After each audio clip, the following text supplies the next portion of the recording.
Hello and welcome to Express Drives and to another edition of Cars, Bikes and Conversation. And of course, I have with me Vikram Chaudhary from Financial Express. He, as you all know, has been riding every car, bike that there is on the planet, and he has some very strong opinions. So Vikram, this week we had the launch, or rather the facelift of another popular vehicle, the Mahindra Thar. Yeah. What did you think of the facelift? Was it worth it? So I'll tell you something. First of all, you are the quintessential Thar fan, or maybe a Scorpio fan, but Mahindra. a Mahindra fan. Okay, but when I saw that car, I thought it was a little too less than what could have been done. For example, there are good things. There is a rear AC vent, there is an armrest, there's a dead pedal, but still, there's a screen. But when you get inside the 3-door Thar, it does not feel as plush as the 5-door Thar. What do you think? I think they had to do it to differentiate between the Rox and the Thar, right? The Thar is supposed to be for people who want something rugged, utilitarian, and can go anywhere. And yes, even if water gets into it, slush gets into it, you should be able to just hose it down and carry on without any electronic problems, right? The Rox is loaded with electronics, and inside it's actually very plush. Water gets in, you're screwed. Yeah. Right? So, but tell me one thing. So the Thar, the 3-door Thar has one disadvantage, I would say, a practical disadvantage, which is it has 2 doors in the front. Obviously, there's a third door. Do you think they could have gone whole hog and maybe changed and introduced 2 more doors? No, then it takes away the whole utility of the vehicle, right? A short wheelbase, 2-door, go anywhere vehicle is what people wanted. For like the old CJ3B or the CJ5 or any of those, or even the Wrangler, the original Wrangler, not the Rubicon. Yeah. Right. So I think a 2-door vehicle is a pure lifestyle vehicle, and because of the short wheelbase, also you cannot really add another door over there because it's very difficult to engineer adding another door. So I think 2-door is fine. It's for those people who are mostly traveling alone or 2 together, and it's a weekend vehicle. It's not really a family vehicle. So I think that way the Thar is sorted.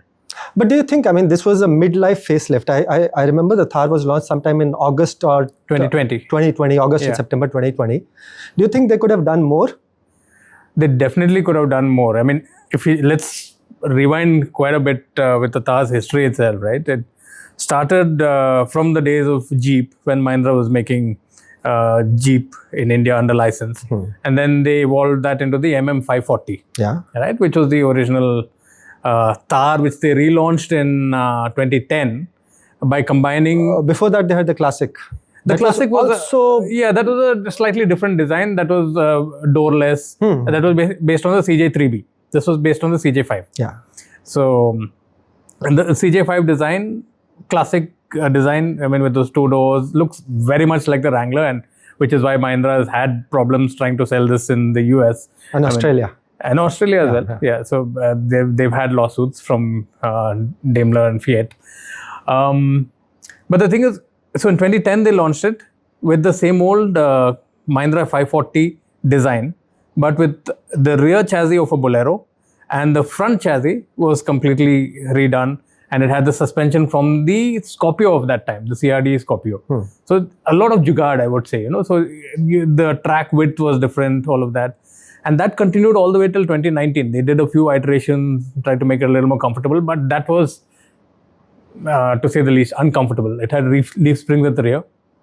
And but in 2020, when they introduced the Thar, they brought in the multi-link suspension, which improved comfort, improved off-road manners, improved on-road drivability to a huge extent, because they based it on the Scorpio chassis, the previous gen Scorpio chassis. So this time, when they introduced the facelifted Thar, I expected a lot more actually. Some more creature conveniences. Since Mahindra has done everything in the Rox, I would have expected, okay, maybe push button start or something like that brought in. Maybe they could have improved on the looks in the front, because not everyone was happy with the grille of the Thar, right? And they changed it. They all changed it to the Jeep style grille. The moment they bought a Thar. And that's the whole point about midlife facelift. Yes. There has to be a facelift. So there was not a real facelift. They just played with the colors. Yeah. I mean, two new colors. Two new colors, and they removed the black border on the grille and made it body color. That's it. In terms of a facelift, they could have done LED headlamps. They did not. They still has the stock halogen headlamps. I mean, in this day and age, you could have brought that vehicle slightly more. But I think they've started well. They've started at the right price, 9.999 lakh ex-showroom. But people will mostly take the mid-level, which could cost you about 14 on-road, something like that, which is also a decent price for this. Right. Now, the good thing is they have retained four-wheel drive in the petrol. Yeah. Because people want a petrol four-wheel drive vehicle. None of the other Mahindra vehicles do they offer four-wheel drive in petrol, except for the Thar. In the Rocks also, we were expecting they would offer four-wheel drive in the petrol. No, only two-wheel drive. Scorpio N, only two-wheel drive. So, I think that was a good thing, because otherwise, Maruti will run away with petrol four-wheel drive sales with the Jimny, because that is a really, really capable off-roader, and that's a story for another day when we talk about Jimny versus Thar. But yeah, so Vikram, I think there's still a big market for the three-door Thar. Yes, the Rocks has been taking away the bulk of sales now because people want the practicality of 5 doors. So what do you think? I believe what the Thar has done for Mahindra, if you see H1 FY26 sales from from April to September this year, Mahindra is India's second largest player, and Thar contributes about 8,000 to 9,000 units every month. Both of them, Rocks and the three-door Thar put together. Now, Hyundai, which was like, a dedicated number 2 to Maruti for like 20 years or more. There were instances, some months when Hyundai was pushed to 3rd position, maybe sometimes 4th position, but for a longer period of time, like in half-year sales, Hyundai was never 4th. So it's the first time that Mahindra and Tata, both of them together, have pushed Hyundai to the 4th position. And I believe the Thar's 8,000 or 9,000 units are a major contributor to that. But the biggest contributor is obviously Scorpio. It's doing almost 13,000, sometimes 15,000 units a month. And they've combined both Scorpio N and Scorpio Classic sales together. Yeah. Right. And that's another thing, the Scorpio Classic still does on its own 6,000 units a month. Yeah. Even the Bolero, from 2000, from when it was launched till now, 8,000 units a month. The original Bolero, the Big Boss, which is launching right now. Again, facelifted version of the Bolero, but not much of a facelift, just a grille change and just a few changes to the suspension. They've made it a little more comfortable, but otherwise it's still the same. One new color there again, black. But let's come back to first half sales of this, financial year 26. Why did Hyundai, I'll talk to Roshun, I'll pick his brains on, why did Hyundai lose its 2nd position, 3rd position, and why was it at 4th? Is it because of some product life cycles? Because, they did not really have a new launch, a big launch. The Venue is coming up. Yes. Or maybe too much over-reliance on the Creta. Creta right now forms almost 35% of Hyundai sales, and they're all other cars put together. If you take away Creta and Venue, all other cars put together, which are another 7-8 models, they just contribute about 35 to 40% of Hyundai sales. That's a little bit of mismatch, isn't it? Yeah, I think you hit the nail on the head. It's over-reliance on one product. I mean, Hyundai has become almost like a one-trick pony with the Creta. Yeah. Because next is Venue, right? And then i20 and Verna and all that have gone completely, their sales have diminished over there. Whereas Tata and Mahindra have come up with this multi-product strategy, whether it's the Punch or the Nexon for Tata. They are doing really well for Tata. So Nexon in September sold more than 22,000 units. Yeah. This figure, like above 22,000 about 20,000 in a month, has been done only by Dzire, once by Swift, and maybe once by WagonR. And the Nexon now has breached that mark. Exactly. So actually, the one company that should be worried right now is Maruti. Why? No, because there's a huge gap between... There is a gap. But look at where Maruti was and look where they are now. when people increase market share, where are they eating volumes from? From Maruti. From Maruti. Yeah, because Maruti, like 2018 or 19, Maruti had 50% of the market share. More than 50, now it has 53% at one point. Now it is about 40%. Yeah, 41%. Yeah, 41%. Or so. Exactly. So they are losing market share. Of course, there's still a huge gap because I think second player is around 22% or 23% of the market. So, but again, Maruti is making amends over there, as you know, with the Victoris and the Grand Vitara two-pronged strategy to tackle the Creta. So yeah, but Hyundai, even though sales went up from August to September because of pent-up demand and all that, they still slipped to number 4 because Mahindra and Tata did better. Yes. ROX volumes, Scorpio volumes for Mahindra, and Nexon and Punch volumes for Tata. So in fact, Hyundai's sales dropped from about 298,000 last year last year H1 to about 271,000 this year H1, while Mahindra's sales increased from about 2.6 or something to 2.9. So Mahindra did the opposite of Hyundai this year. Exactly. So I think that's a great strategy. But where are we on electrics now, Vikram? Because electric, there's a new player. Obviously, we all know the MG motor. The latest data shows that MG's Windsor is selling more than Nexon and Punch Electric combined. Why did this happen? I mean, Tata is still the biggest player. It's still the biggest player. The biggest player, but there are two superstar products. Right.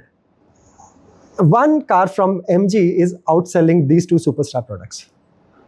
I guess it's MG's pricing strategy. And also the kind of... It's a good product. Yeah, it's a good product. It's the perceived value that you get with the Windsor, if we talk about it. The amount of space that you have. Yeah. Because at that price point, you have the Nexon and the top-end Punch EV as well. But the amount of space that the Windsor offers is far more than both these products. In fact, I'll tell you one thing. Windsor is one of the few cars in India, apart from cars such as GLS and all, where you can sit cross-legged like this on the rear seat. Yes. Without your feet touching the front seat. That's how much space its rear seat has. It's a very airy car also. No? Yeah. So it is perceived as a nice family vehicle and with decent enough range. Like real world range, you get about 300 plus kilometers easily. Yeah. So people are okay with that amount of thing. And I think that's something with electrics right now.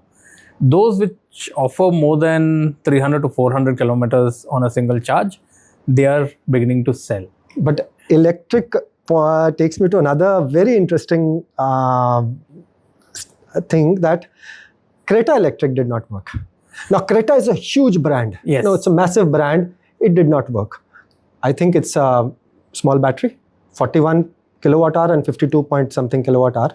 Right. Small battery by today's standards. I mean, if they had launched this battery maybe 3 or 4 years ago, it was okay. Right. But a small battery, is that one of the thing? And they have their limitations. Even Carens has this similar same battery pack. So they cannot, I don't think so they can increase the battery pack. No, they can't, because it's built on a ICE platform. Right? They've modified the ICE platform to accommodate the battery. Well, Nexon did the same, but Nexon anyway, you don't expect a much higher range because it's a different segment altogether. I think in that segment, because you have the BE6 and the XEV9E, which offer you which was like 59 kilowatt hour and 79 kilowatt hour, and 79 sells more. 79 sells more. Everyone wants the bigger, better, the best that you can get. And Tata has also now gotten to that market with the Harrier EV. Yeah, Harrier EV, which is 65 and 75 kilowatt hour. Yes, yes. So now people expect that kind of range from a car in that price segment, right? But Vikram, what about the two-wheeler space? You know, lots of electrification happening in the two-wheeler space, and there's one product which I saw and I almost took out my checkbook for it because it just looks hot. Which one? The X47. Oh, nice. Ultraviolette. So I have ridden that. It's lucky you. Yeah. So I was in Bangalore. I rode almost the entire day. I rode on a track, then I rode on highway, then I rode on village roads, then I rode on no roads. It was sort of comfortable everywhere. I mean, it's not an ADV, it's a crossover, but it was kind of comfortable even on those, those concrete speed breakers, which you find in most village roads in India. Good design, unlike the F77, their previous product, and good pricing. But more than pricing, it was, I think, good play on the pricing. You know why? When this product was launched last week, they said that it's priced 2.49 lakh. And they got 3,000 bookings in 24 hours. Now, compare this 3,000 to just 2,000 units of the F47 they had sold in the last 3 years. So totally 2,000 units. Yeah. Totally 2,000 units, and they got 3,000 unit bookings. The next day when I was riding the bike, I was riding the top end version, which is 4.49 lakh. So now everyone, their corporate communication to the masses, to the media, to everyone, it was 2.49. I went out, I was riding that bike. People asked me, "This is that 2.49." I said, "No, this is 4.49. So what do you think about this strategy? I mean, I'll get back to the bike, but what do you think about the strategy of, that introducing a product at a particular price, and then, but that product does not really have a lot of features. Yeah. The product that has features is almost twice the price. The same is in Creta. I mean, Creta starts at 11 lakh, but the top end model is 21 lakh. Exactly. Ex-showroom. Exactly. Ex-showroom. Yeah. So what is the strategy about car makers and automakers in general, that they price a product, another thing, such products are barely available in the showrooms. Exactly. So they launch one base product for that introductory price, and just to hit that one price point. The thing is, this is a classic marketing strategy. Even Philip Kotler and all these introductory pricing strategy. This is a classic marketing strategy. You've got that price point, you put it into the heads of the consumer. When I see that vehicle, I only think 2.49 lakhs. I'm not thinking 4.49, right? Because that kind of stays in your head. And basis that, when you walk into the showroom, then you're like, oh, you've already made up your mind to buy it. You're a little disappointed with the pricing, but then you overcome that and sign a bigger check. Also, I'll tell you one thing. When I saw the EMI of the entry level 2.49 is about 4,400 per month. And the EMI of the top end version, which is 4.49, Desert Storm Special, Desert Wing. Its EMI is 7,200 or something like that, or 7,300. So now when it's the job of the salesperson. Now the salesperson converts that 4,000 something EMI to 7,000 something EMI, which doesn't pinch much, right? Exactly. So if you're buying it on finance, that's also the reason you see a lot of people picking the top end variants of cars these days. Any manufacturer you speak to, what sells is either the top or the one but top, the top spec variants that sell. And yes, there is a market for base variants, but that is only for like fleet operators or very utilitarian roles that these vehicles have. I'm talking about cars and even in bikes, you really don't have that many variants. This is one of the few bikes where you have variants. Right? Otherwise, it's only on color and other things that you. But that's what electrification is. You introduce a smaller battery, more affordable variant and a bigger battery. But coming back to the product, I rode the top end variant, which has about 10.3 kilowatt hour battery. The claimed range, IDC, which is Indian Driving Cycle Range, which is a laboratory test, basically, 323 kilometers. I rode the bike. It has 3 modes: glide, combat, and ballistic. Ballistic. Yeah. Wow. These are good names. I mean, obviously inspired by aerospace. In glide, the bike showed me 280 kilometers range. When I shifted to combat, it showed me 200. And when I shifted to ballistic, where it actually performs very well, it performs like, it goes from 0 to 60 in 2.7 seconds and 0 to 100 in 8.1 seconds. In ballistic, the range was 156 kilometers now. The difference between 323, which is in your head, to when you actually want to ride the way it is meant to be ridden, 150 or maybe 160, maybe 180. That's it. Half. Where do you think, is it time for electric automakers, not just bikes, everyone to start putting in the real range? Tata has started. Yeah. WLTC and all something that. Like even WLTC is a laboratory test. It's not really a real range. But is it time for them to start putting in real range? Because, when I rode that bike, I was not a customer. I was just testing it. But as a customer, when he takes the bike for a ride. Now, in his brain, it is 323 kilometers. And when he sees 180, man, what is this? See, it's the job of the car maker or the bike maker to market it the best way they can. And they will give you the 323 figure, right? It's the job of you and I to tell people that, no, this is not the real range. The real range is when you ride it, you got 156. So 156 is the real range, not 323, right? That said, now a bike like that, who is the buyer for a bike like that? It's an adventure bike. It's electric, but in my mind, an adventure bike, like I have a Himalayan 450 and all that, I use it for long distance riding. And I easily do 400, 500 kilometer trips with that. Whereas on an electric motorcycle like this, I will have to stop more often, charge more often, and my trips will become much longer in duration. So is it targeted at someone like me? Not really. So first I'll clear the charging point. So what they've done is they've introduced a connector. Now on the highways, there are not really many bike charging points. There are only car charging points. So that connector, you can connect it to a car's charging point, let's say a static or a Tata Power. It's or a CCS type 2 charger. Yeah. Right. You need to carry that connector. It costs about 2,000 rupees. So that's a good thing they've done.